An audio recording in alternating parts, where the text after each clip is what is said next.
Clac. C'est bien ça. Ouais. Très bien. Donc.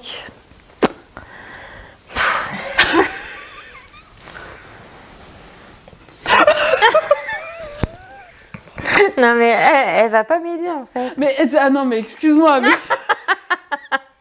non, ok. Il est très tard. Ah oui. Je sais pas. Quelle heure il est? Il est... Attends, parce que forcément, la montre ne s'allume pas. Il va être... Non, ah non, il est 10h passées. 10h passées. 10h passées de quoi? 10h passées de 20 minutes. 10h20. Ouais. Il est 10h20. Je sais que tu t'appelles Pauline. C'est déjà pas mal. Mais sinon, je sais pas grand-chose de toi. Qu'est-ce que tu veux savoir? Non, je rigole. Non, je m'appelle Pauline. J'ai 25 ans maintenant. Ça y est, le quart de siècle est passé. Je suis étudiante vétérinaire, en dernière année d'école vétérinaire. Il voilà. me semblait bien quand même. Ouais, quand même, un petit peu à déduction, force. Mais voilà, et ouais, c'est ce qu'on peut dire de moi. Propriétaire d'un chien, d'un chat, c'est déjà pas mal. De chevaux aussi, de 2 chevaux même. Ah oui. Et voilà. Ouais, c'est déjà bien, je pense. Pour me résumer, quand même, je pense que là-dessus, on est pas mal. Ouais, non, c'est pas fille d'agricultrice, pas fille d'agriculteur, pas cousine, nièce, quoi. Ah ouais. Ah non, D'accord. personne de l'agricole dans ma famille. Personne dans l'agricole, et parce que t'aimes les animaux, c'est pour ça que t'as voulu devenir vétérinaire ou... Parce que par contre, j'ai de la famille qui est véto. Mon oncle est vétérinaire, D'accord. ma cousine, enfin sa fille est vétérinaire. Mon cousin, son fils, du coup, a aussi tenté le concours veto en France, qui n'a pas réussi. Il a été pris en veto en Belgique. Il se fait virer. Il est dans la police scientifique maintenant, mais... Police scientifique. Ouais, voilà, c'est un peu... Mal, en ça soi, ressemble un peu, ouais, c'est ça. Sur le principe, hein, tu fais quasiment la même chose. Non.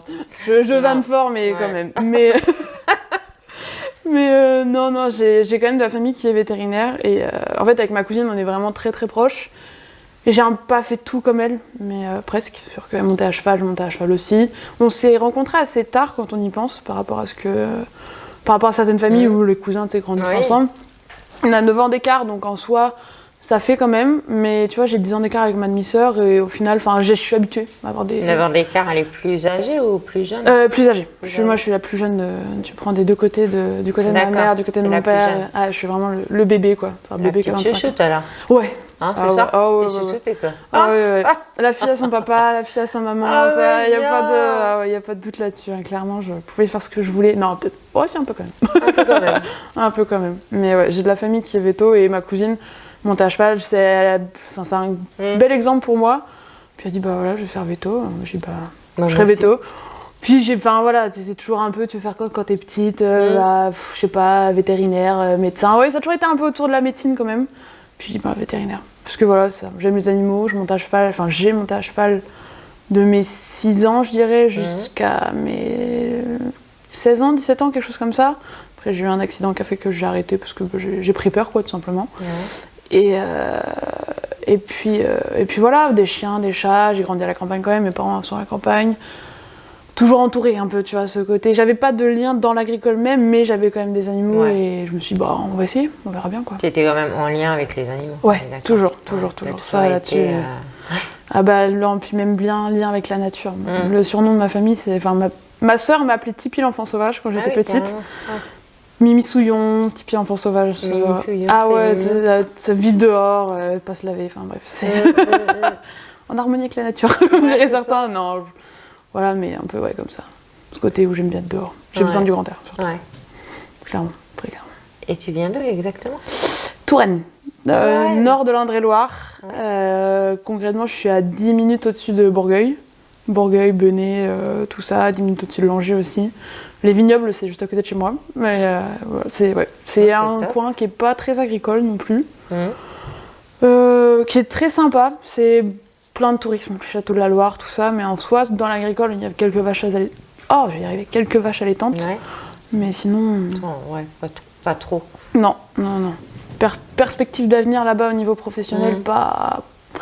Il y en aurait, mais pas ce que j'attends plus tard. Et du coup, toi, tes études, tu les fais là-bas, en fait? Non, mes études, j'ai fait à Nantes. En France, tu as 4 écoles vétérinaires.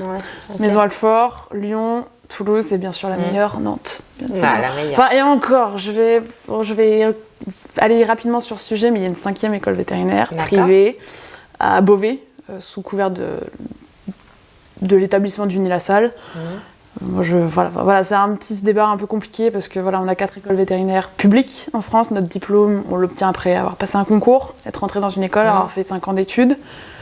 Là, on est sur une école privée, sur dossier, pas de concours d'entrée. Le diplôme est payant. Donc moi, je considère pas ça comme un diplôme. Le diplôme est payant. Le diplôme est payant. Ça sera le même que nous, ce qu'on aura obtenu, mais par une autre voie. Sous couvert que cette école a été créée pour combler les besoins vétérinaires. Je pourrais débattre là-dessus des heures et des heures, mais voilà. Parce que t'es pas d'accord. Ah, moi, je suis pas d'accord avec ça. Comme ça a été fait, toute la profession était contre, en ayant des recommandations qui se tenaient. Et ça a été passé tellement vite à l'Assemblée nationale et au Sénat qu'on a commencé à dire, tant pis. Vu qu'on n'est pas entendu, c'est pas grave, on n'est pas d'accord. Après, les étudiants ils en profitent, ils ont raison. Enfin, qui sait, ça se trouve, moi j'aurais eu cette opportunité-là, peut-être que je l'aurais fait. Bon, financièrement, ça ne l'aurait jamais fait. Mes parents m'auraient jamais suivi sur ce projet-là, mais je les comprends. Mais ceux qui peuvent, qu'ils y aillent, tant mieux, mais c'est le projet même qui nous ne plaît pas, quoi. C'est comme ça. C'est un peu spécial quand même.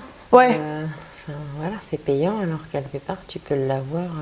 C'est ça. Moi j'aime bien un peu que les gens se rendent compte qu'on voit un diplôme de médecine vétérinaire. Parce que est-ce qu'on se verrait vendre le diplôme de médecine humaine comme ça? Pas pareil.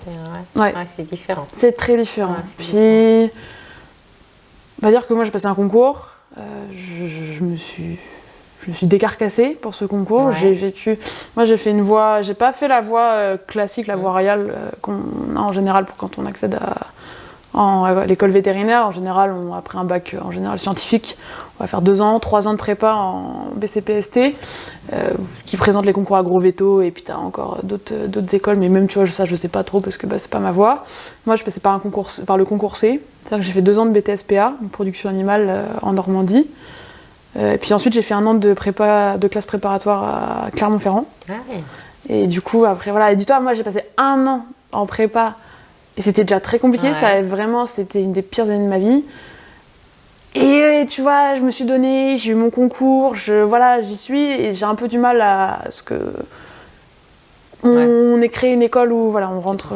c'est pas juste par rapport à vous qui avez travaillé. C'est ça. Puis, Mais après, je sais que ce système de concours doit être revu, parce que ça détruit les gens. Vraiment, c'est que moi j'ai eu de la chance, j'ai réussi à être prise. J'estime avoir eu de la chance parce que ça reste un concours. Il faut être bon le jour même. Moi, en prépa, j'étais avant-dernière de classe. Pour moi, je me voyais pas du tout avoir le concours. Je me voyais rien avoir du tout. J'ai des copains qui n'ont rien eu le jour du concours, alors qu'ils étaient 2e, 3e de classe, des têtes. Parce que le jour du concours, il faut être bon. Et eux, le stress, un événement, mauvais concours de circonstances, ils l'ont pas eu. Donc voilà. Mais ça détruit les gens quand même. Et du coup, ça laisse des séquelles et ils font tout pour qu'on arrête cette voie concours et qu'on soit peut-être un peu plus quand même au mérite des étudiants et un peu plus sur dossier. Il y a une nouvelle voie qui a été créée qui s'appelle la voie post-bac. C'est-à-dire que à la sortie du bac, les étudiants peuvent présenter un concours veto, si on peut appeler ça comme ça. Et ils ont des épreuves, ils ont un petit concours un peu d'épreuves de logique, si j'ai bien compris, avec des épreuves d'entretien en fait pour évaluer leur motivation. Ils rentrent à l'école, ils ont 1 an de prépa intégré, et ensuite ils intègrent le cursus classique veto. En fait, eux, au bout de leur 2e année d'école, à la fin de leur première année, en 2e année, ils intègrent du coup vraiment le cursus veto et ils sont rejoints du coup par tous les étudiants qui eux, vont être passés par le concours, le vrai concours à la suite de classe préparatoire. Ok. Oui, quelque part c'est C'est logique. Ouais, non, mais c'est bien. Non, mais je trouve que c'est pareil. Nous, on en a parlé, on s'est dit, ça fait jeune, parce que quand tu sors de bac, t'as 18 ans. Arriver en études supérieures, comme veto, nous, on la voit la différence. Moi, j'ai fait 3 ans après le bac, je suis rentrée à l'école, du coup, j'avais 21 ans. On la voit, la différence. Bah oui. C'est pas pareil. Les échanges entre les étudiants sont pas pareils, mais étant donné qu'il y aura de moins en moins de place pour les concours et de plus en plus de place pour le post-bac, c'est un éternel recommencement. L'école a été en 4 ans, puis en 5 ans, puis un seul concours, puis plusieurs. On évolue. Parce qu'il y a aussi, je pense, des écoles veto, surtout en Belgique. Oui.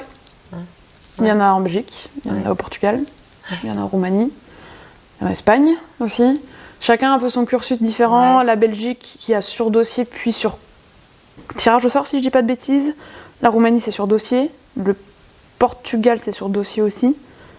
Je suis pas vraiment. Voilà, c'est intéressant de savoir parce que pour les gens qui vont regarder, par exemple, qui sont intéressés. Oui. Et on se dit, ok, je savais pas. Il faut pas qu'il y avait une école là ou là ou là. Veto, faut pas se fermer. C'est ce qu'il faut se dire. Je sais que comme les profs sont. Moi, mes profs j'étais en lycée privé.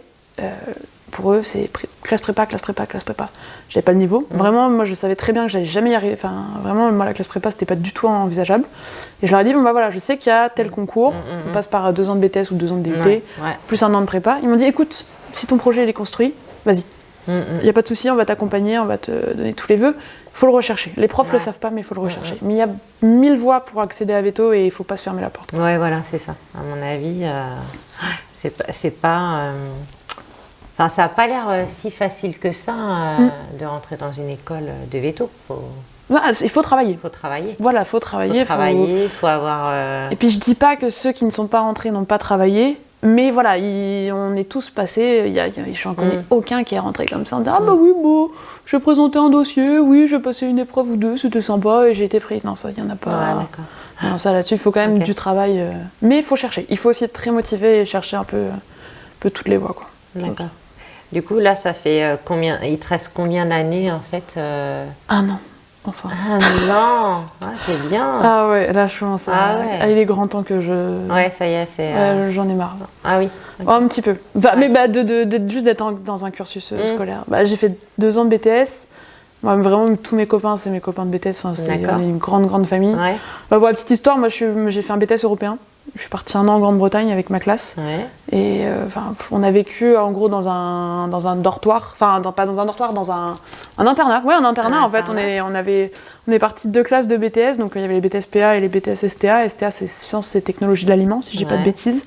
Et on avait 3 étages en fait pour nous dans un seul et même bâtiment. Wow. On vivait ensemble. H24. Ouais, c'est une belle épreuve humaine parce que t'as pas le choix, faut que tu apprennes à vivre avec les gens. En fait, de toute façon, on est pour 1 an.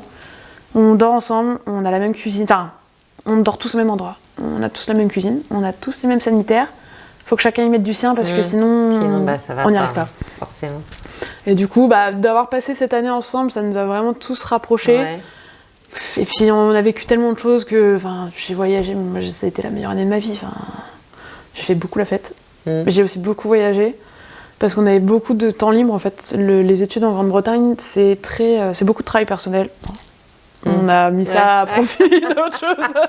On a profité pour faire autre chose. Ouais. Et j'ai quand même obtenu mon diplôme anglais. C'est mais voilà, c'est pas fait que travailler non plus. Et tu vois, on a été en Écosse, on a été au Pays de Galles. On a fait plein de choses. Les week-ends, on bougeait tout le temps. On était en bord de la mer.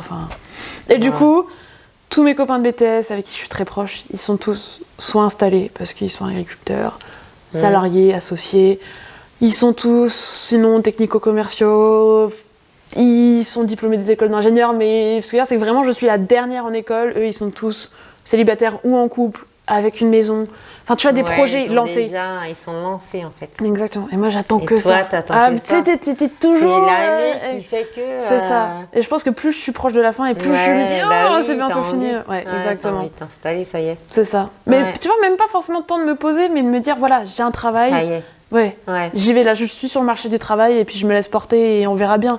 J'ai pas encore de projet vraiment fini de là où je vais où je veux travailler plus tard, mais je me dis allez, tu sais pas réellement là, en fait. Je pense que je finirai toujours dans le Grand Ouest, parce que voilà, ma famille est en Touraine, je sais que je pourrais pas, travailler en Touraine ça me plaira pas, mais j'ai tous mes copains qui sont vraiment dans le Grand Ouest. Et je me vois mal, tu vas me dire, je vais travailler du côté de Lyon. Ouais. Ah non, je pourrais pas, c'est trop loin. Je pense qu'au bout d'un moment, je déprimerais. Je me ferais des amis là-bas, tu vois.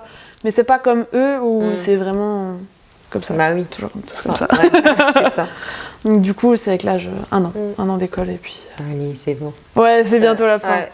Moi, surtout que la dernière année est quand même assez... Elle est vraiment bien, elle est très bien faite parce que moi, ce que je vais faire... à l'école, en soi, on n'aime pas dire si la dernière année, c'est la dernière année de spécialité, mais c'est vrai qu'on pousse dans un domaine. Sur le principe, quand je vais être diplômée, quand je vais être docteur vétérinaire, je vais pouvoir être vétérinaire sur toutes les espèces. Mais tu approfondis, en fait, quand même une certaine espèce. Ah oui, okay. Tu peux approfondir avec les animaux domestiques, donc chien, chat, et les NAC, du coup aussi, maintenant, qui rentrent dans le cursus au moins à Nantes. Tu peux pousser en équine, donc avec les chevaux.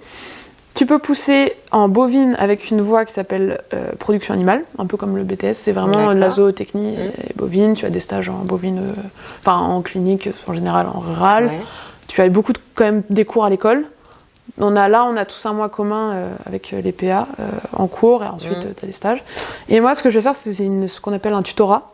C'est-à-dire que moi, tous mes stages, je vais les faire dans une seule et même clinique. Je vais faire 18 semaines de stage dans une clinique dans le Cantal.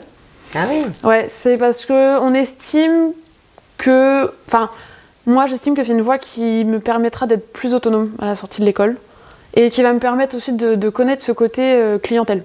Entretenir une clientèle, interagir toujours avec les mêmes clients et pouvoir suivre en fait ses cas, pouvoir suivre ses clients, pouvoir suivre ses vaches et ses bovins, et c'est ce qui me plaît le plus. Et puis en général, on est plus autonome, on a plus de périodes de stage, on est plus loin de l'école, on a vraiment un pied dedans quoi. C'est là pour le coup. Ouais, mais ça serait quand alors du coup? Eh ben moi je pars là, ça va être cette année que je vais faire ça. D'accord. Là j'ai un mois de cours du coup en commun avec ceux qui font production animale. Ouais. Et ensuite mi-octobre je pars pour 5 semaines dans le Cantal.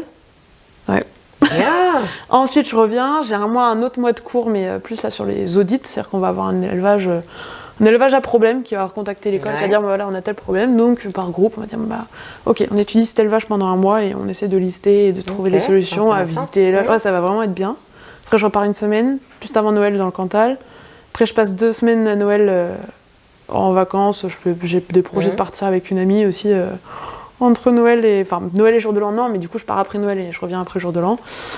J'ai un mois de thèse quand même parce que j'ai ma thèse à passer. Ça, c'est quand même, hein, entre deux. Ouais, pour être docteur c'est pas mal. Pour revenir un peu. Ouais, c'est ça, histoire de te garder un petit cadre quand même. J'ai un mois de thèse au mois de janvier et après je pars pour une grosse période dans le Cantal, quasiment de février-mars. Je fais quasiment dans le Cantal, j'ai juste pris une semaine pour le salon de l'agriculture parce que là quoi, on va tous se retrouver un peu. Voilà. Après j'ai 3 semaines en avril où je me dis soit je ferai de la thèse, soit peut-être un petit boulot ou un peu de vacances aussi. Et après je repars encore pour 5 semaines dans le Cantal. Ouais, c'est ça, 5 semaines. Ouais, je ferai avril-mai. Bah oui. Ah mais je suis quasiment partie moi. Voilà, là il me reste vraiment très peu de temps si j'ai encore. En gros je vais avoir 2 mois et demi à l'école. Et puis le reste, le reste, c'est là-bas. C'est ça. Donc, tu vois, on est en fin dedans. Enfin, là, Là, ça y est, t'es... Ah ouais. Là, c'est même pas le café qui te fait ça. Ah non. C'est l'optique de partir dans le Cantal. Enfin. Ça y est.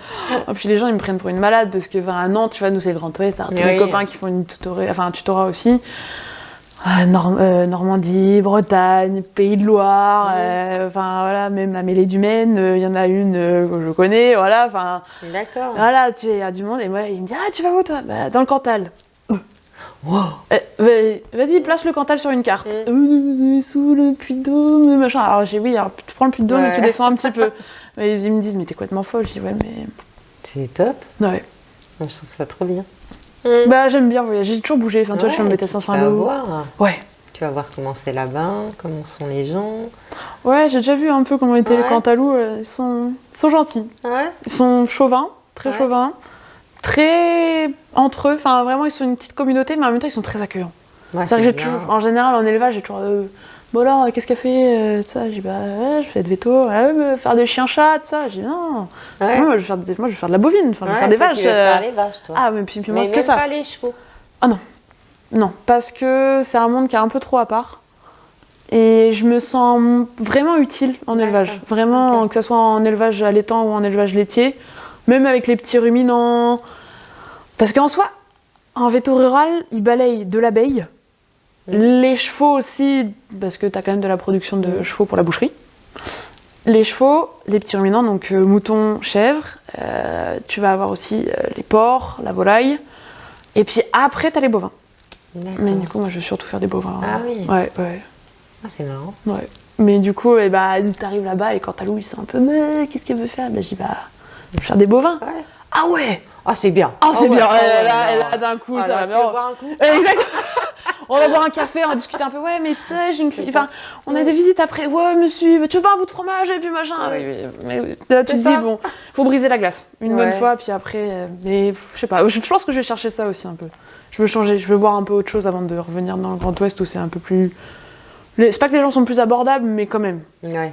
Ils sont moins entre eux. Moins cet effet communauté, quoi. Puis pour les paysages aussi. Ouais. Parce que le Cantal. Oh, c'est beau. C'est beau, hein. Oh, c'est très beau. Ah, moi, j'aime beaucoup. Ça a l'air joli, en tout cas. Moi, je suis allée que en été, mais j'ai hâte de voir en hiver un peu. Bah, tu sais, en soi, j'ai fait ma prépa à Clermont-Ferrand. C'est pas le même paysage quand même, mais ce côté, moi j'avais toujours le Puy-de-Dôme. Dès que je sortais, quand je partais de l'appart et que j'allais jusqu'en prépa, même de la prépa, on voyait le Puy-de-Dôme.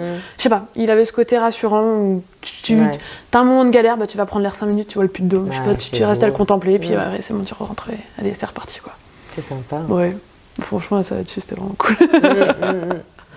Mais c'est marrant, pourquoi les vaches?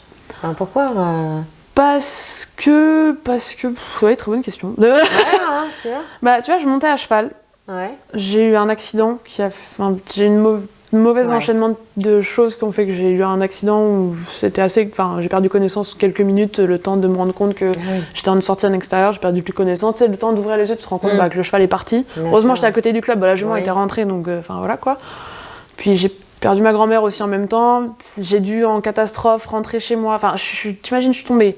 Je suis rentrée chez moi, j'apprends que ma grand-mère est décédée. Bon, déjà, paf, émotionnellement, c'est compliqué. J'ai dû gérer tout ça. Ça a été assez traumatisant comme époque. Alors du coup, je me sentais plus à l'aise. J'ai arrêté de monter à cheval et puis j'ai un peu voulu tout couper. J'ai dit, le monde du cheval, c'est bien. J'ai des chevaux chez moi. Je continue à monter, tu vois, de temps en temps, mais pas plus que ça. J'ai une jument à la retraite. Tu vois, c'est vraiment sur le plaisir. Je préfère avoir ce plaisir d'avoir les chevaux plutôt que d'interagir avec eux dans un cadre un peu professionnel et un besoin de performance un petit peu. Après, je me suis dit, chien, chat, je vais rester enfermée toute la journée. Ouais, c'est ça. Ce qui, honnêtement, est compliqué. Et moi, j'ai besoin du grand air. Et je me suis dit, il reste les bovins, il reste la médecine rurale. Et puis, en fait, vu qu'en plus, je me voyais pas faire classe préparatoire, je me suis dit, je vais faire une autre voie, et puis je vais faire un BTSPA. Comme ça, au moins, je serai avec les bovins, puis je verrai bien si ça me plaît, si ça me plaît pas. En plus, j'aurai un diplôme. Si jamais je foire mon concours, au moins j'ai un diplôme et je peux me relancer dans un autre milieu. Et puis en BTS, c'était la révélation, quoi. Alors ça, mais c'est vraiment... Non seulement l'année en Angleterre, c'était la meilleure année de ma vie, je pense. Et puis en plus, le BTS, c'était incroyable.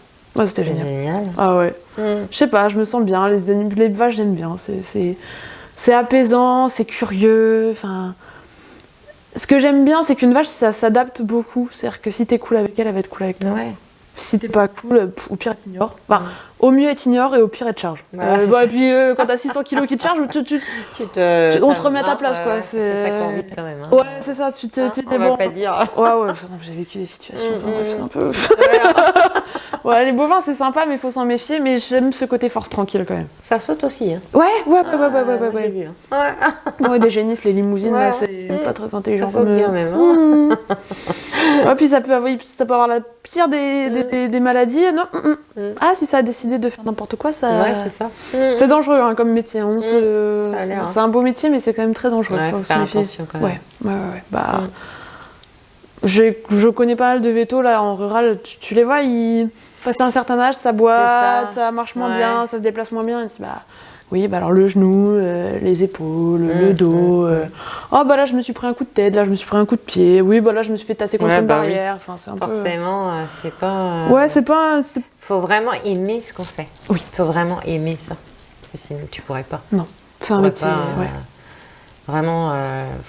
pour moi, en tout cas, tu pourrais pas. C'est impossible. Non. Vétérinaire, ça ne tiendrait pas longtemps. Non, tu sais qu'on le voit parce que c'est un des problèmes de la profession. C'est-à-dire qu'il y a quand même un arrêt de au moins les praticiens. On en voit qu'on a un certain pourcentage, j'ai plus le chiffre en tête, je veux pas avancer quelque chose, mais on a quand même un certain pourcentage qui arrête d'être praticien après 3-4 années de pratique. C'est rien. Quand tu te dis que tu as fait 5 années d'études pour arrêter la clinique, après, mais l'avantage du métier de vétérinaire, c'est que tu es praticien majoritairement, tu peux travailler en pet food, tu peux travailler en industrie pharmaceutique, tu peux travailler en coopérative. Ah oui, ok.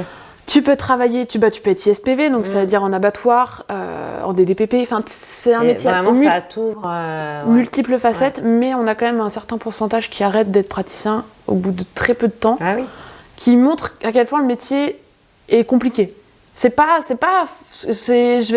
veux faire passer quand même un message un peu, c'est que vétérinaire, c'est pas tout rose. On soigne pas des chatons, des poulains et des veaux tous les jours. Quoi. On voit la mort, on côtoie la mort beaucoup. C'est très pesant. On côtoie des clients aussi qui sont pas forcément cool. Et c'est pas fait pour tout le monde. Et je pense que les gens ne se rendent pas compte, tu vois. Enfin, parce que on idéalise beaucoup le métier. On a encore ce gros cliché de vétérinaire, c'est riche, c'est beau, c'est... Non, on gagne notre vie. Oui, on gagne notre vie. Clairement, je vais pas me plaindre. Enfin, vous bossez beaucoup aussi, hein, je veux dire. On bosse beaucoup, on y va. Et puis, on gagne notre vie parce que, quand tu sors de l'école, tu gagnes à peu près ta vie. On n'est quand même pas très content des salaires qu'on a avec la convention collective, mais on gagne quand même notre vie, tu vois. On va pas se plaindre, mais on gagne pas 10 000 € par mois. Enfin, faut pas non plus... faut pas abuser. Peut-être certaines professions, mais je peux t'assurer que vétérinaire rural, faut avoir travaillé un certain temps, faut être associé dans une clinique. Enfin, tu vois, c'est l'investissement quand même. C'est pas que comme ça, tu claques des doigts et t'as 10 000 €. Enfin, non. Déjà rien que ça. Et puis c'est pas rigolo. C'est pas rigolo comme métier. Et le problème, c'est que je pense qu'on n'est pas assez... mis face à ça, on sait pas. On sait pas parce que c'est comme tout, hein. On te dit des choses, les gens pensent aussi des choses et ont du mal à se dire oui, veto, c'est difficile, oui, veto, il gagne bien sa vie, alors après tout, pourquoi il se plaint? Ben voilà, c'est ça. Et c'est des croyances... C'est difficile à faire comprendre. Mais vous avez des animaux toute la journée. Ouais, mais non, il y a des jours... tu vois, j'ai travaillé cet été parce que, en gros, au bout de ta quatrième année, moi, je suis encore dans l'ancien système, c'est-à-dire que maintenant, vu qu'on a la voie post-bac, sur principe, l'école est en 6 ans. Moi, je vais rentrer en 6e année, mais moi, je suis rentrée à l'école encore dans l'autre système, donc moi, je fais ma 5e année, En gros, entre ton avant-dernière année et ta dernière année, tu as ton diplôme d'études fondamentales vétérinaires. Donc moi, je suis vétérinaire. Je suis pas docteur vétérinaire, mais je suis vétérinaire. Donc je peux travailler en clinique tant que j'ai un docteur vétérinaire sur place que je peux contacter tout le temps et qui est un peu responsable de mes actes. Référent un peu de ce que je fais. Et j'ai côtoyé la clientèle, je travaillais en canine, parce qu'en général, vu qu'il faut toujours que tu aies un vétérinaire avec toi, en rural, tu sers pas à grand-chose. C'est-à-dire que si tu prends la voiture, faut que le vétérinaire t'accompagne. Nous, tu sers pas à grand-chose. Alors qu'en canine, vu que tu es dans le même site, le veto, il peut faire d'autres consultes, des chirurgies en attendant pendant que toi tu fais tes consultes. Et tiens, j'ai vu ça. J'ai été confrontée à des clients. J'ai eu des jours de pas bien. Hein. Je me disais, mais pourquoi je fais ça? À quoi ça me sert? Et puis, t'as des journées comme ça qui sont vraiment nulles de chez nul. Et puis, t'as le dernier client de la journée qui est pépite. Alors, déjà, tu te dis, bon, allez, ok, je sais pourquoi je fais ça, mais c'est pas évident, quoi. Et tu vois, cet été, il y avait une des vétérinaires qui était anglaise. Qui était anglaise, qui avait fait sa formation en Angleterre. Et eux, avant de rentrer à l'école, il faut qu'ils aient fait un nombre minimum de stages en clinique vétérinaire. D'accord. Ce qu'on n'a pas en France. Et je pense que honnêtement, c'est ce qui nous manque. Ça serait bien. Ouais. Que tu présentes le concours veto, justifie que tu as fait 6, 8, 10 semaines de stage pour voir le métier, quoi. Parce que vraiment, je pense qu'il y en a certains, tu leur demandes à la sortie du bac, on est un petit peu loin de la réalité. Oui, c'est ça, en fait. Ouais. Mais c'est souvent le cas, je dirais, dans tous les métiers. C'est souvent le cas dans certains métiers où justement tu sais pas trop comment ça va être réellement. Oui, c'est vraiment l'avantage de ce métier à multifacettes parce que c'était un petit coup de mou. Il y en a plein qui par exemple ont fait 10 ans de clinique et puis avec des contacts que tu te fais, ils se sont dit tiens, j'ai un copain qui travaille en labo. Oui, j'ai telle marque qui veut lancer un produit. Il cherche quelqu'un, est-ce que ça t'intéresse? Tu fais 5-10 ans pareil en laboratoire, puis tu te dis j'aimais bien quand même le contact client, donc on y retourne. Tu vois, c'est juste faire des pauses et tu changes et tu diversifies un peu tes compétences. Parce que en clinique, tu vas être praticien. Si tu es associé, en général, tu vas aussi être manager. Et puis, c'est pas que ça se limite à ça, mais il faut quand même que tu aies un petit peu de côté compta et ce genre de choses. Alors que travailler dans une entreprise où tu es salarié mais responsable d'équipe, le chef de projet... tu vois, tu as quand même des compétences autres à développer et je pense que ça se complète un petit peu t'en tires forcément quelque chose de changer un peu, de diversifier ce que tu fais, parce que ça va être, voilà, excuse-moi l'expression, mais il y a que les cons qui changent pas d'avis. Donc il y a un moment, vois autre chose, va voir autre chose, va faire autre chose, parce que même que ça dure 6 mois, 1 an, c'est pas grave, mais au moins que tu vois autre chose. Moi, je suis très, j'aime bien j'aime bien ça.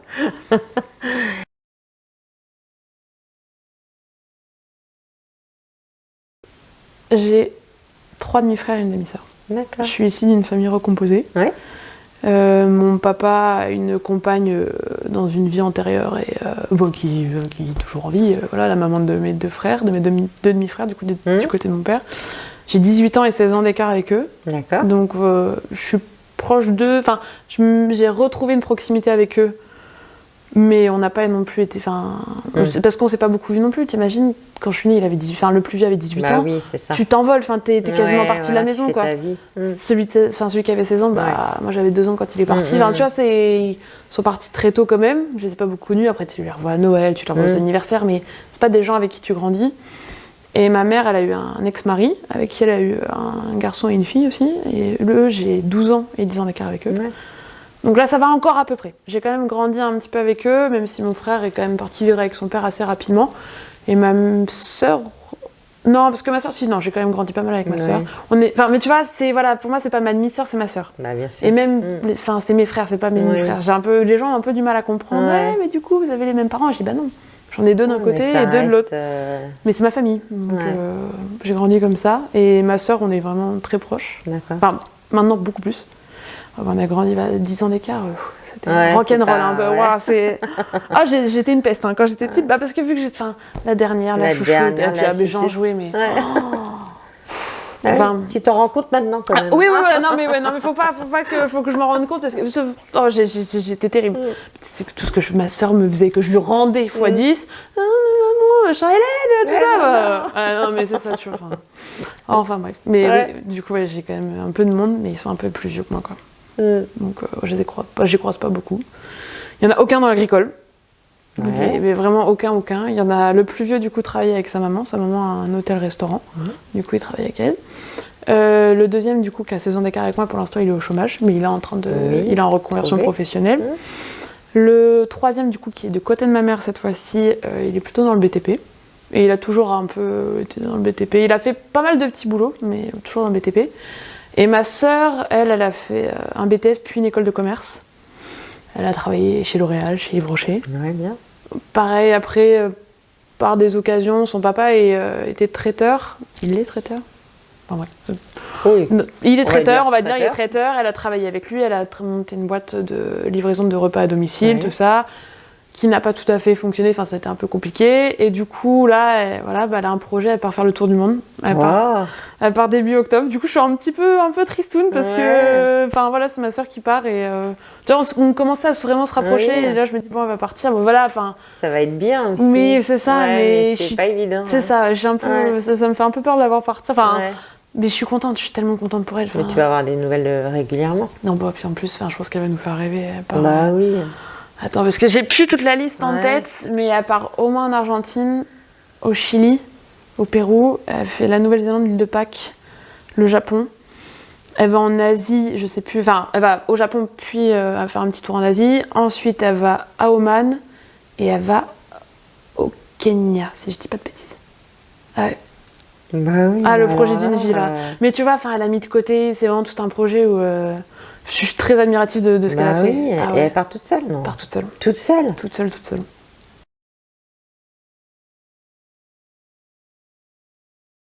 Et tes parents, ils sont fiers de toi ? Ouais, quand même, faut dire. Ouais, ça là-dessus. Mon papa, j'ai beaucoup suivi. C'est drôle parce que je suis très proche de mes 2 parents, mais différemment. C'est-à-dire que mon père pas qu'il voulait monter à cheval, mais il aime beaucoup les chevaux. Et je pense que j'ai vécu pas mal de sa passion des chevaux. Il a vécu pas mal de sa passion à travers moi. Mais moi, j'adore les chevaux. Tu vois, je vais jamais lui en vouloir de quoi que ce soit. Mais il m'a toujours beaucoup encouragée là-dedans. C'était quelque chose qu'on avait tous les deux. Ma maman a peur des chevaux. Donc pour le coup, malheureusement, ça la mettait un peu d'office de côté là-dessus. Chez moi, j'ai fait de l'internat de la 6e à la terminale. Donc quand je rentrais les week-ends, je partais en concours. Je montais à cheval. Du coup, je voyais pas beaucoup ma maman. Enfin, tu vois, c'est... Ah oui, d'accord. Pareil, vétérinaire, mon père, il m'a toujours poussé. Mon père, il s'est arrêté au BP, je crois, si j'ai pas de bêtises. Il a pas le bac, mais il a au moins le brevet, quoi. Et il m'a toujours encouragé. Ma chérie, va faire des études. Si tu veux faire des études, vas-y, on pousse. Mes frères n'ont pas fait d'études. Si, ils ont chacun fait une fac d'anglais, si j'ai pas de bêtises. Mais voilà, il a dit, si tu veux faire vétérinaire, vas-y. Il m'a toujours beaucoup encouragé. Pas forcément dur en plus avec moi, mais toujours encouragé en me disant, bah écoute, si tu veux faire vétérinaire, ouais, faut y aller. Pas de souci. On t'encouragera, on va te suivre dans le projet, il n'y a pas de problème. Et je pense qu'il est très fier, quand j'ai eu mon concours, voilà, puis même de voir avancer au fur et à mesure. En prépa, ils ont quand même eu un petit moment de doute. Ils disaient, c'est pas qu'on croit pas en toi, mais comme c'était, ils m'ont dit, mais comme on te voyait toi, mais on s'est dit, mais elle va jamais l'avoir. Enfin, ça va pas, c'est compliqué, on en sent que c'est compliqué. Et ils se sont dit, mais elle va jamais l'avoir. Puis au final. Comme quoi. Ah ouais, oui. Tu vois. Mais tu vas les avoir. Enfin, je les ai vus pas longtemps avant mon concours, avant de passer mes épreuves, et j'ai un peu relativisé. Et je pense que je suis arrivée à mon épreuve en me disant, ça passe ou ça casse. Ouais. De toute façon. Du coup, c'était. Parce que j'avais cette pression que je me mettais moi-même, mais mes parents me disaient, écoute, Pauline, t'as pas le concours, c'est pas grave, tu vas t'en sortir, hein, ta vie, tu vas la faire, tu vas faire autre chose, et c'est pas grave. Et je me suis dit, ok, si j'ai pas le concours, tant pis. Puis quand j'ai les résultats, j'ai pleuré. Parce qu'au début, tu commences à avoir les admissibilités. Donc ensuite, tu passes les oraux. La journée où je devais avoir mes résultats d'oraux, j'étais dans un état second. Mais même plus de stress. Je pense que j'avais tellement atteint un état de stress de quoi que ce soit. Tu sais, ma mère, elle me disait, t'étais pas un zombie, mais tu errais comme ça. Elle me dit, tiens, fais ci. Tiens, fais ça. Puis en plus, t'as une certaine heure où les résultats sont pas publiés avant 15, 16, 17 heures, tout ça. Puis tu regardes tout ça, t'as toujours ton téléphone à côté, mais tu regardes pas quand même. Et puis t'as un message, les résultats sont sortis. Alors là, tu t'isoles et tu regardes la liste et puis tu vois ton nom. Alors, je me suis mise à hurler. Ma mère, mais qu'est-ce qu'il y a là? Elle m'a dit, mais qu'est-ce qu'il y a? Tu l'as eu ou pas? Oui. Voilà, tu vois, c'était un peu comme ça. Et puis ma mère, c'est une relation différente parce que mon papa, il travaille dans le BTP et il était beaucoup sur la route quand j'étais petite. Il a été vraiment en maternelle, primaire, collège, je le voyais pas beaucoup. On se voyait très, très souvent les week-ends. Et du coup, en maternelle, primaire, j'étais beaucoup avec ma maman. On avait un appartement à Saumur, parce que ma maman travaillait à Saumur, et on avait la maison. On rentrait en fait que les week-ends à la maison, quasiment. Des fois, ça arrivait pendant la semaine, mais c'était un peu plus rare. Du coup, j'ai beaucoup aussi passé de temps qu'avec ma maman. Mais du coup, c'est une relation différente. Tu vois, c'est-à-dire que mon papa, je vais passer des événements avec lui qui vont me marquer, alors que ma mère, c'est un peu plus mon réconfort. Enfin, c'est une relation un peu différente. Et ma mère, ce que j'ai toujours adoré, c'est qu'elle m'a toujours encouragée. Elle m'a toujours dit les choses en me disant, écoute ma chérie, là ça va pas, là ça va, là fais attention, là voilà, sans être trop ou pas. Enfin, toujours. Le juste milieu. Quoi. Exactement. Ça là-dessus, ils m'ont toujours. Et puis ils m'ont toujours. Jugement, sans. Non, jamais. Tu veux faire un BTS? Vas-y. Tu veux faire une prépa avec l'enfant? Vas-y. Je leur ai dit, je vais peut-être pas faire BTS, je vais peut-être faire une licence d'inséminatrice. Et vas-y, oui, parce que pendant un moment, je voulais être inséminatrice aussi. Je m'étais dit, je voulais travailler dans la génétique, tout ça. Je me suis dit, voilà. Enfin, tu vois, ils m'ont toujours encouragée et ça, là-dessus, je pourrais jamais leur en vouloir. Ils m'ont toujours accompagnée. Et c'est pour ça aussi que j'ai hâte de sortir de l'école parce que, quand t'es à l'école, j'ai quand même eu un job étudiant. Enfin, j'ai toujours. De toute façon, passé le BTS, ma mère m'a dit, écoute, t'es mignonne, ma chérie, mais il va falloir que tu commences à un peu financer tes études. Donc, te faire des études longues, il n'y a pas de souci, mais tu vas financer tes études. Tu vas commencer à travailler l'été, puis à trouver des petits jobs pendant l'année. Donc, non, mais tu vois, ça a toujours été comme ça en me disant, écoute, on veut bien te suivre, mais il faut que tu viennes vers nous aussi, quoi. Donc, ça là-dessus, je peux pas. Oui, ils sont là, ils sont toujours là, et bien comme il faut, donc ça là-dessus je peux pas. Moi je suis heureuse, mes parents je suis très heureuse. Donc, évidemment. Je sais pas,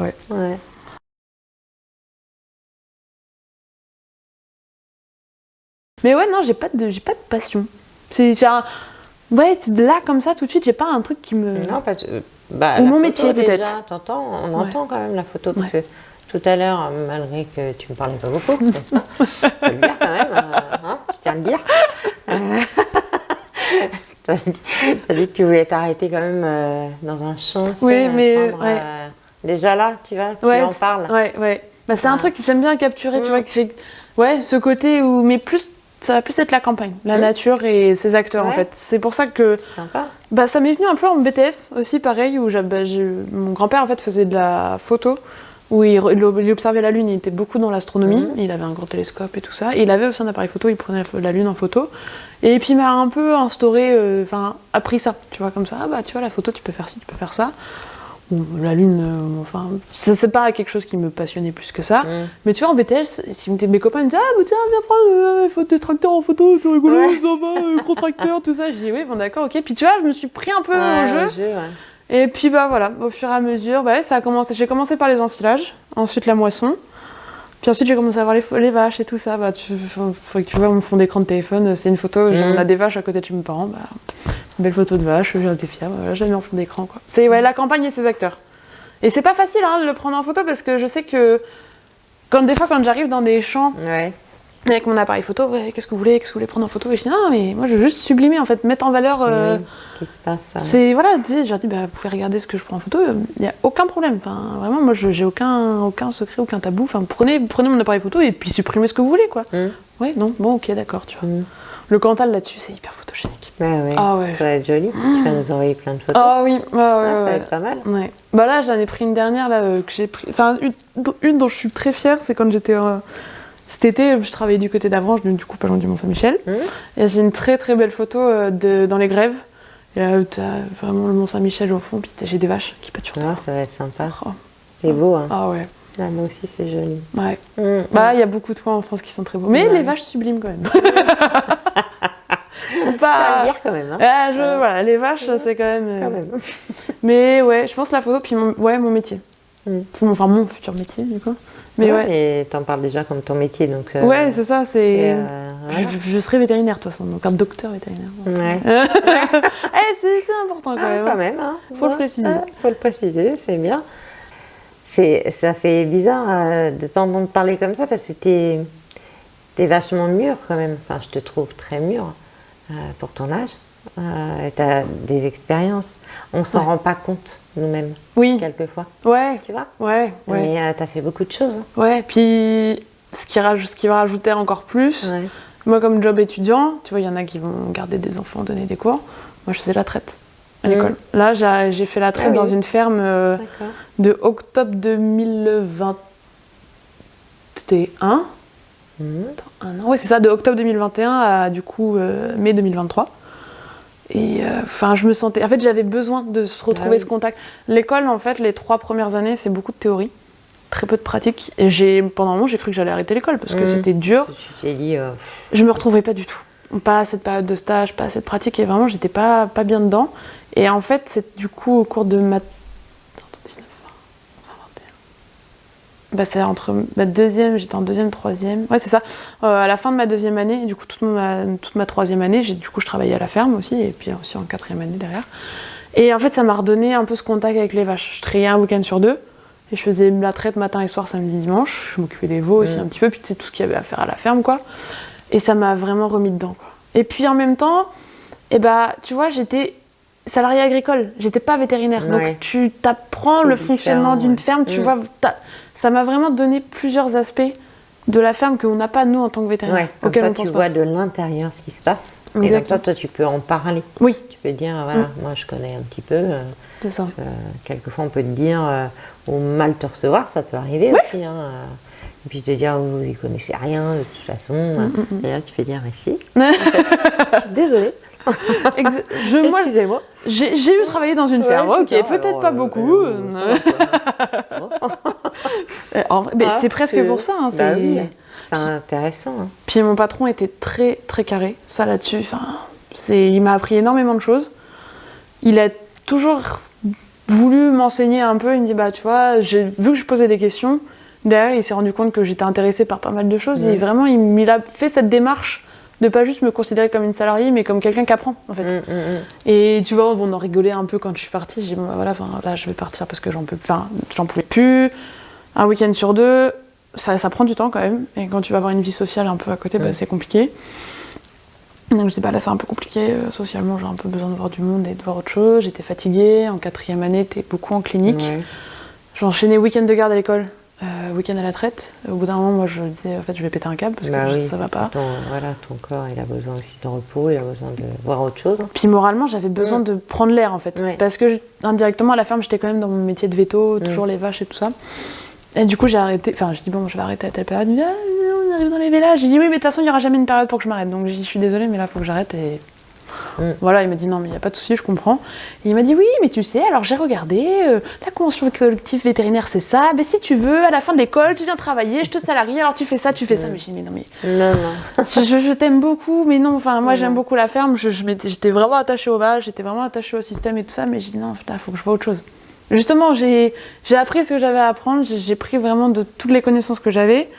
Merci pour tout, mais j'ai dit là, il faut que je vole de mes propres ailes. Puis je dirais, je t'enverrai des copains. Et voilà. C'est ça. C'est un peu ça. Ouais.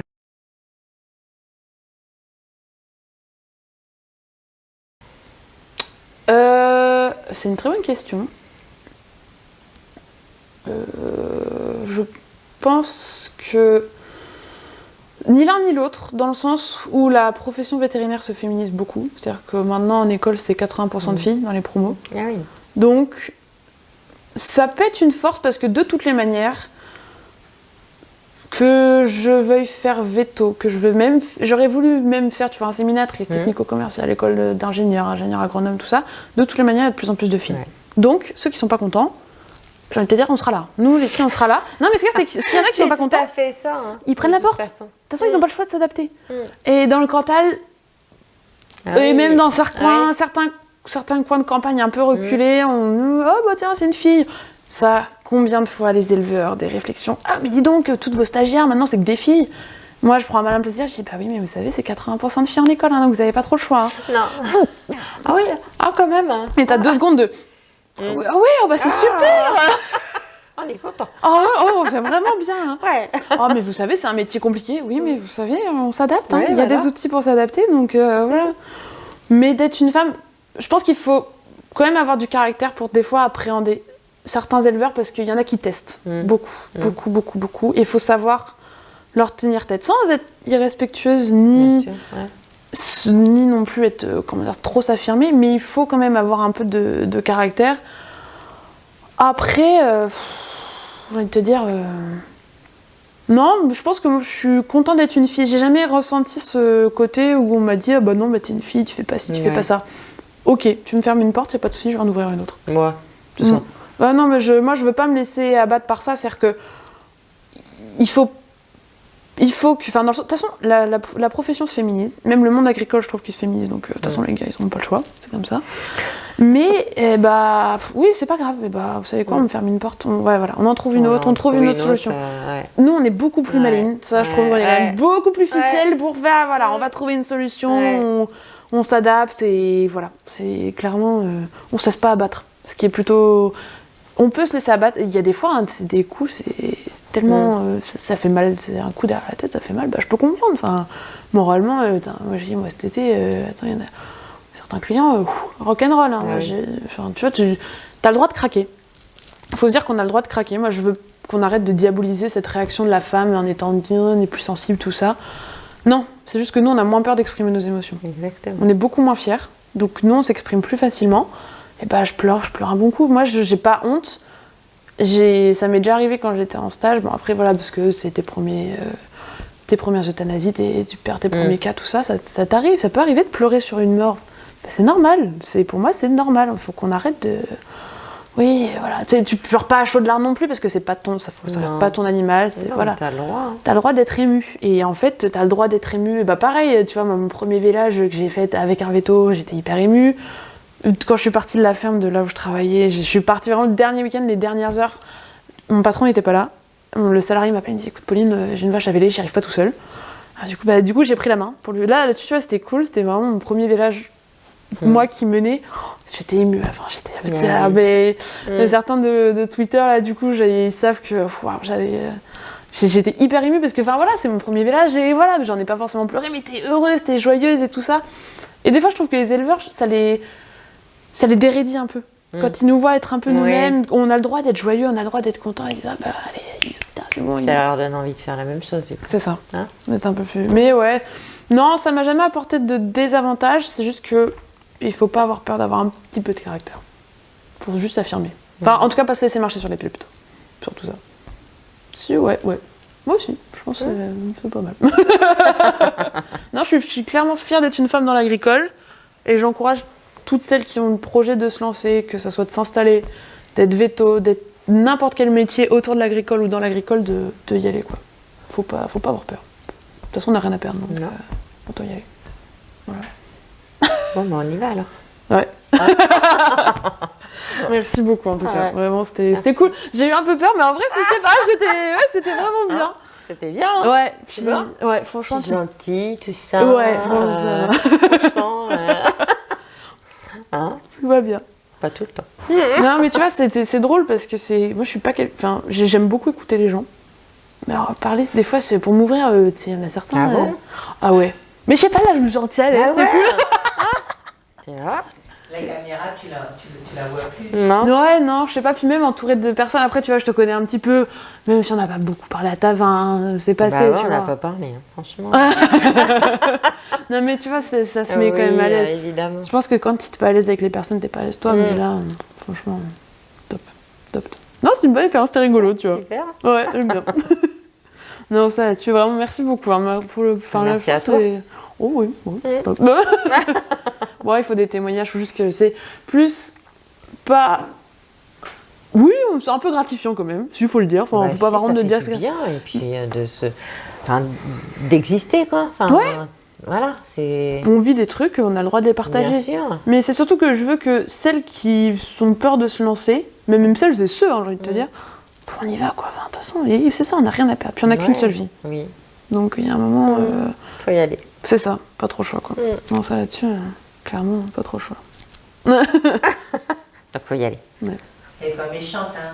Non, ça va. Mais tu ne la caches bien, hein, parce que Karine, on la découvre que pour elle, comme ça. C'est vrai. Non, mais c'est vrai, enfin. Oui. Non, mais moi je connais Laurence et puis c'est tout. Puis toi, j'avais vu, du coup, Laurine, c'était la première vidéo que j'ai vue. Puis après, il y a eu Valentine, si je dis pas de bêtises. Il y a eu Stella. Il n'y en a pas eu d'autres depuis. Non, mais il y en a eu avant. Oui, il y en a eu avant. Bah, j'avais vu, en fait, ce qui m'avait interpellée de l'association, c'est qu'en fait, du coup, vous aviez interviewé Émilie, de la clinique de Mêlée, où je venais juste de sortir en plus de stage, et je me suis dit, mais attends, mais c'est pas possible, enfin, c'est une veto, je viens d'aller en stage avec elle, et interviewer, et du coup, j'ai fait un peu mes recherches, et après, j'ai dit, oh, waouh, et après, tu vois, ça s'est enchaîné très vite, mais vraiment très vite là-dessus. Donc c'est pour ça que je me c'est bien, t'as regardé et puis ouais. Bon, Émilie, elle avait une vie aussi à 1000 à l'heure quoi. C'est intéressant. Ouais. Bye bye. Bonne nuit. Il est tout sage. Hein. Ouais, franchement.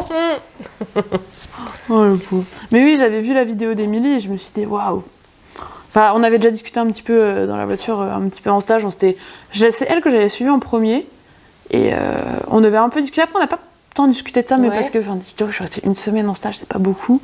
C'est de voir un peu de tout ça, de tourner. Mais c'est vrai qu'elle a vécu des vies. En fait, ce qui était drôle, c'est que ça arrive, mais c'est pas commun, c'est d'être salarié alors que tu as été associé dans une clinique. En général, le statut d'associé, c'est un peu la fin de ta carrière, dans le sens où tu finis par t'installer quelque part parce que tu te sens bien dans la clinique et tu continues. Et puis du coup, au final, elle, non.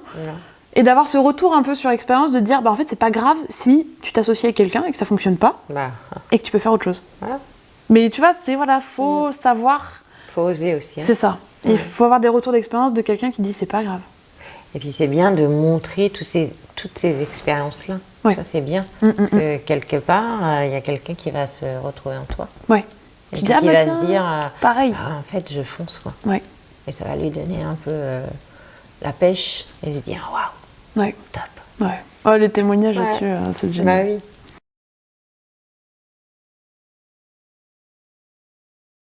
Alors, les ailes de la terre, c'est vraiment, ça s'est fait parce que, en soi, j'avais Twitter avant d'arriver en prépa. Ensuite, à ce moment-là, j'ai commencé à suivre tout doux sur Twitter parce que veto rural. Et ça... Honnêtement, ça là-dessus m'a vachement aidé en prépa, ce côté où il partageait son quotidien. Et c'était genre, ok, mon quotidien, si j'y arrive, ça sera ça, donc c'est cool. Et puis après, il y a eu l'assaut France Agri-Tutos, où là, pour le coup, il y a commencé à y avoir du monde. Et puis je suivais un petit peu de loin, tout ça, il y en a certains qui interagissaient un peu plus ou moins. Et en fait, derrière, il y a eu la vidéo avec Émilie, Où vraiment, tu vois, c'est passé un peu dans les suggestions, où j'ai vu le lien, je me suis dit, mais attends, mais je la connais celle-là, mais c'est une veto et tout ça. Mais du coup, c'est là où j'ai fait mes recherches un peu plus sur l'assaut les ailes de la Terre. Et je me suis dit, mais c'est comme une évidence, un peu. Je me suis dit, ouais, là, pour le coup, il faut qu'on... Si ça peut donner la parole aux femmes, bah vas-y, on y va. Honnêtement. Puis ouais, je trouve que la vidéo avec Amy est bien faite, enfin, c'est toujours un contenu de qualité. Donc, clairement, je me suis dit, bah vas-y. Donc on y va. T'as des assos, c'est plus ou moins bien, mais là, pour le coup, là-dessus, rien à redire. Et on finit là-dessus, c'est bien ça. Depuis tout à l'heure, mais elle parle. Non, mais c'est bien, hein. Je les entends, les signaux, là. Ah oui, il est 11h35, je peux comprendre.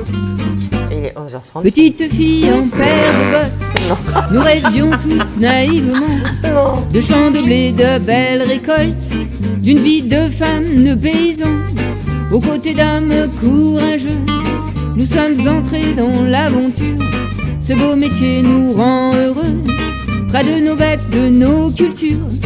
Petite fille en paire de bottes, retrousse tes manches, n'abandonne pas. La terre est mère de tous les hommes, pour la défendre, les ailes sont là, les ailes sont là. Et puis un jour sont arrivées les belles promesses de tous ces gens. L'argent alors s'en est mêlé, nos vies ne sont plus que tourments. Nos êtres chers s'en sont allés, rejoindre au ciel leurs parents. Sous la pression ils ont quitté ce petit monde bien vivant. Petite fille en paire de bottes, retrousse tes manches, n'abandonne pas. La terre est mère de tous les hommes, pour la défendre les ailes sont là, les ailes sont là. Nous chantons en chœur notre peine d'être pris pour de mauvaises graines. Ceux qui dénoncent ne savent pas que nos âmes livrent un vrai combat. Nous les femmes, les ailes de la terre, n'aurons de cesse de scander le nom de cette mère nourricière qui a nourri tant de foyers. Petite fille en paire de bottes, ne pleure plus, l'espoir est là. La terre est mère de tous les hommes, pour la défendre, les ailes sont là. Petite fille en paire de bottes, ne pleure plus, l'espoir est là. La terre est mère de tous les hommes, pour la défendre, les ailes sont là, les ailes sont là. Sont là, sont là.